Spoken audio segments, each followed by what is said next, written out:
Hey guys, welcome to my channel Sweety Educational. Guys, आज मैं आप लोगों के लिए लेक्चर नंबर 14 की वीडियो लेकर आई हूँ, जिसमें हम इंपॉर्टेंट प्रीपोजिशन के बारे में डिस्कस करने वाले हैं। गाइस, ये प्रीपोजिशन का जो कॉन्सेप्ट है बहुत ही आसानी के साथ इस वीडियो में क्लियर कराऊंगी।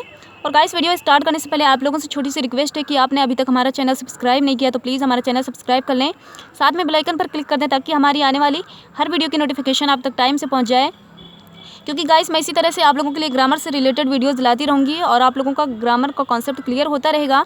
और गाइस, हमारी ये वीडियो अगर आपको अच्छी लगे तो प्लीज़ लाइक और शेयर करना ना भूलें। इस वीडियो से रिलेटेड आपको अगर कोई भी क्वेश्चन करना है तो नीचे कमेंट बॉक्स में लिखकर हमसे क्वेश्चन कर सकते हैं और उसके रिप्लाई ज़रूर मिलेंगे। और गाइस, इंपॉर्टेंट प्रीपोजिशन का कॉन्सेप्ट क्लियर करने के लिए हमारी इस वीडियो को स्किप ना करें, हमारी इस वीडियो को पूरा ज़रूर देखें। तो चलें गाइस, वीडियो स्टार्ट करते हैं। देखें, लेक्चर नंबर 14 है। अब देखें गाइस, इसमें सबसे पहले हम ये जान लेते हैं कि जो प्रीपोजिशन होते हैं ये थोड़े नहीं होते हैं बल्कि बहुत ज़्यादा होते हैं। इसकी संख्या जो होती है अंग्रेज़ी में बहुत ज़्यादा विशाल है, बहुत ज़्यादा है। और जो इम्पोर्टेंट प्रीपोजिशन है उसके बारे में आज मैं इस वीडियो में आपको बताने वाली हूँ। और सभी को एक साथ जान पाना बहुत ही मुश्किल होगा और उसका प्रयोग भी काफ़ी डिफ़िकल्ट होगा। हाँ, देखिए, निम्नलिखित कुछ प्रीपोजिशन को और उनके प्रयोग के विषय में जानना बहुत ज़्यादा ज़रूरी है। जिस प्रीपोजिशन के बारे में मैं आपसे डिस्कस करने वाली हूँ वो हमारे लिए बहुत ज़्यादा इंपॉर्टेंट है, उसका जानना हमारे लिए बहुत ज़्यादा ज़रूरी है। तो चलें गाइस, देखें इन और एट। हाँ, देखें, देशों, बड़े नगरों, बड़े स्थानों के लिए इनका प्रयोग होता है और छोटे कस्बों और गांव के लिए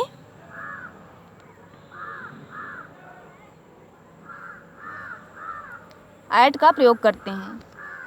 अब एग्जाम्पल देखें, ही लिव्स इन अमेरिका, वो अमेरिका में रहता है। तो देखें, ये अमेरिका जो है ये क्या है, ये एक देश का नाम है, तो इसलिए इसके पहले जो है इनका प्रयोग हुआ है। अब देखें, शी लिव्स एट पांडव इन मीरठ। हाँ, वो मीरठ के पांडव में रहता है। तो देखिए, ये जो मीरठ है ये बड़े स्थान का नाम है, तो इसलिए उसके पहले इनका प्रयोग हुआ। और ये जो पांडव है ये छोटे स्थान का नाम है, इसलिए उसके पहले एट का प्रयोग हुआ है। अब देखें, नंबर 2 जो है बिटवीन और एमंग। देखिए, दो नाउन या प्रोनाउन के बीच बिटवीन तथा दो से अधिक के बीच के लिए एमंग का प्रयोग किया जाता है या करते हैं। एग्जाम्पल देखें, divide this sweet between Kapil and Kartik. हाँ, इस मिठाई को कपिल और कार्तिक के बीच में विभाजित कर दो या बांट दो। अब देखें, ध्यान देने वाली बात ये है, यहाँ पे दो लोग हैं, दो लोगों को एकदम क्लियरली बताया गया है, कपिल और कार्तिक। मिठाई को किन दो लोगों के बीच में बांटना है, कपिल और कार्तिक, तो इसलिए बिटवीन का प्रयोग हुआ है। और अगर ज़्यादा लोगों के बीच में विभाजित होता तो उसके लिए एमंग का प्रयोग होता। अब नेक्स्ट एग्जाम्पल देखें,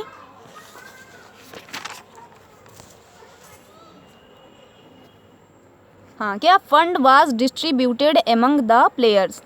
इस फंड को खिलाड़ियों के बीच में विभाजित कर दो। अब देखें, खिलाड़ी सिर्फ एक खिलाड़ी का नाम नहीं बताया गया है या ये नहीं बताया गया है कि एक ही खिलाड़ी है, बल्कि बहुत सारे खिलाड़ी हैं। तो यहाँ पे बताया गया कि फंड जो है खिलाड़ियों के बीच में विभाजित कर दो, इसलिए उससे पहले जो है क्या लगा है, एमंग लगा हुआ है, बिटवीन नहीं लगा बल्कि एमंग लगा हुआ है। अब देखें, तीसरा क्या है, बाय और विद। अब देखें, बाय और विद का प्रयोग कहाँ कहाँ पे होता है और किस तरह होता है। किसी काम को करने वाले व्यक्ति के लिए बाय का प्रयोग होता है और वस्तु, उपकरण या माध्यम के लिए विद का प्रयोग करते हैं। अब एग्जाम्पल देखें, the letter was written by Sita with a pen. देखें, पत्र एक पेन के साथ सीता द्वारा लिखा गया। अब देखें, यहाँ पे पेन जो है ये क्या है, एक माध्यम है, उपकरण है, तो इसलिए विद का प्रयोग हुआ है। और सीता जो है काम किसके द्वारा हो रहा है, सीता के द्वारा, तो इसलिए बाय लगा हुआ है।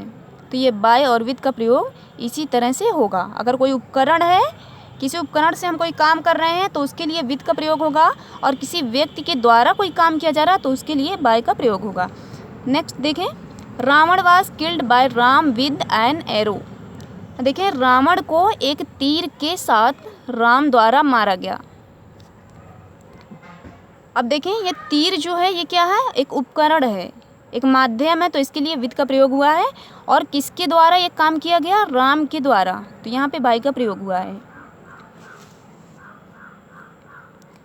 अब देखें 4 नंबर, इसमें देखें फॉर और सिंस। किसी काम के होते चले जाने की अवधि बताई जाए तो समय से पूर्व फॉर, तथा यदि निश्चित समय सीमा बताई जाए तो समय से पूर्व सिंस का प्रयोग किया जाता है। अब देखें यहाँ पे फॉर और सिंस है, तो फॉर जो है अनिश्चित समय के लिए प्रयोग होता है और जो सिंस होता है वो निश्चित समय के लिए प्रयोग होता है। अब एग्जाम्पल के ज़रिए समझते हैं। I have been working hard for 2 hours. देखें मैं 2 घंटे से कठिन परिश्रम कर रहा हूँ। अब देखें यहाँ पे ये नहीं बताया कि आज का 2 घंटा या कल का 2 घंटा, हाँ, या 1 महीने पहले का, ये नहीं फिक्स हुआ है, इसलिए उसके पहले फॉर लगा है। 2 आवर्स, 2 घंटे, कौन से 2 घंटे ये फिक्स नहीं हुआ है, इसलिए अनिश्चित समय के लिए फॉर का प्रयोग हुआ है। अब देखिए next, the baby has been sleeping since morning. बच्चा सुबह से सो रहा है। अब देखिए यहाँ पे ये बताया गया है बच्चा कब से सो रहा है, सुबह से सो रहा है, निश्चित समय बताया गया तो उसके लिए सिंस का प्रयोग हुआ है। अब देखें जो 5 है, इनटू, हाँ, इन, इनटू और विद इन। देखिए किसी स्थान के अंदर के अर्थ के लिए और समय के लिए इनका प्रयोग होता है। कोई जगह है, हाँ, उसके अंदर के अर्थ के लिए और समय के लिए इनका प्रयोग होता है। और किसी स्थान में बाहर से कोई चीज़ अंदर प्रवेश करे तो उसमें की अंग्रेज़ी इनटू होती है। और यदि किसी स्थान या समय के अंदर ही अंदर कोई काम या वस्तु हो तो मे की अंग्रेज़ी के लिए विदिन का प्रयोग करते हैं। अब एग्जाम्पल देखें, क्या है, boys are sitting in the room. लड़के जो हैं कमरे में बैठ रहे हैं, तो यहाँ पे इनका प्रयोग हो रहा है। यहाँ पे स्थान के अंदर बताया गया है कि लड़के कहाँ पे बैठ रहे हैं, कमरे में बैठ रहे हैं, तो यहाँ पे अंदर की बात बताई गई, तो इसलिए इनका प्रयोग हुआ। देखें, the fox fell into the well. लोमड़ी जो है कहाँ गिर गई, कुएं में गिर गई। तो लोमड़ी तो डायरेक्टली कुएं में थी नहीं, बल्कि बाहर से लोमड़ी जाकर तब अंदर कुएं में गिरी, तो उसके लिए इनटू का प्रयोग हुआ है। अब देखें, we play within the boundary of school. हम जो है स्कूल की सीमा के अंदर ही खेलते हैं। तो यहाँ पे एक सीमा बताई गई है, हाँ, कि उस सीमा के अंदर ही, स्थान के अंदर ही अंदर कोई काम हो रहा है, स्थान के अंदर ही अंदर कोई काम हो तो उसके लिए विदिन का प्रयोग होता है। He will return with in an hour. वो 1 घंटे के अंदर ही वापस आ जाएगा, तो इसलिए यहाँ भी विदिन का प्रयोग हुआ है। He will return in an hour. और यहाँ पे क्या बताया गया है, 1 घंटे के अंतिम क्षण तक वो वापस आएगा, तो इसलिए यहाँ पे इनका प्रयोग हुआ है। अब देखिए नेक्स्ट, ऑन, अपॉन, ओवर। देखें, एक ही स्थान पर को काम हो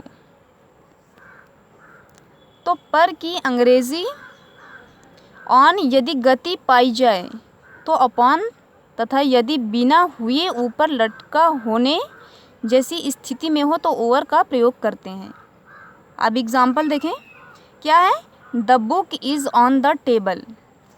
अब यहाँ पे जो है बुक जो है वो क्या है, स्थिर रखी है मेज़ पर, हाँ, मतलब हिल डुल नहीं रही है, बल्कि क्या है, बुक जो है वो स्थिर रखी है मेज़ के ऊपर, तो उसके लिए किसका प्रयोग हुआ है, ऑन का प्रयोग हुआ है। ठीक है, the cat jumped upon the table. अब यहाँ पे गति पाई गई है, कूदने की, बिल्ली की कूदने की गति पाई गई है, तो गति के कारण जो है यहाँ पे क्या लगेगा, अपॉन का प्रयोग होगा। बिल्ली मेज़ पर कूद गई, मेज़ पर कूद गई, गति करके कूदी, तो ये अपॉन लगा। और यहाँ पे बुक जो है, पुस्तक जो है मेज़ पर रखी है, हिल नहीं रही है बल्कि स्थिर है, तो इसलिए ऑन का प्रयोग हुआ है। देखें, the fan Hanks over the table. अब यहाँ पे देखें क्या बताया गया है, यदि बिना छुए ऊपर लटका होने जैसी स्थिति हो तो वहाँ पे ओवर का प्रयोग हो। पंखा जो है टेबल हाँ, टेबल पर लटका हुआ है या टेबल के ऊपर लटका हुआ है। तो यहाँ पे क्या है, लटका होने की वजह से, पंखा जो है वो लटका हुआ है, उसी की वजह से ओवर का प्रयोग हुआ है। अब देखें 7 देख लें। हाँ, क्या है, एलोंग, साथ साथ के अर्थ में एलोंग का प्रयोग किया जाता है। जैसे ही वॉक्स एलोंग द रोड, वो सड़क के साथ साथ चलता है। तो साथ साथ ना वर्ड जहाँ पे आएगा वहाँ पे किसका प्रयोग होगा, एलोंग का। वो सड़क के साथ साथ चलता है। अब देखें next, the ran dog along the railway line. हाँ, सॉरी, देखें यहाँ पे, हाँ, the dog ran along the railway line, कुत्ता जो है रेलवे लाइन के साथ साथ भाग गया। तो यहाँ पे साथ साथ वर्ड का प्रयोग हुआ है, उसकी वजह से तो यहाँ पे एलोंग वर्ड लगेगा। तो गाइस, आज ये इम्पोर्टेंट 7 प्रीपोजिशन थे और नेक्स्ट वीडियो में और प्रीपोजिशन लेकर आऊँगी। आई होप इजीली समझ में आ गया होगा। Thanks for watching my video.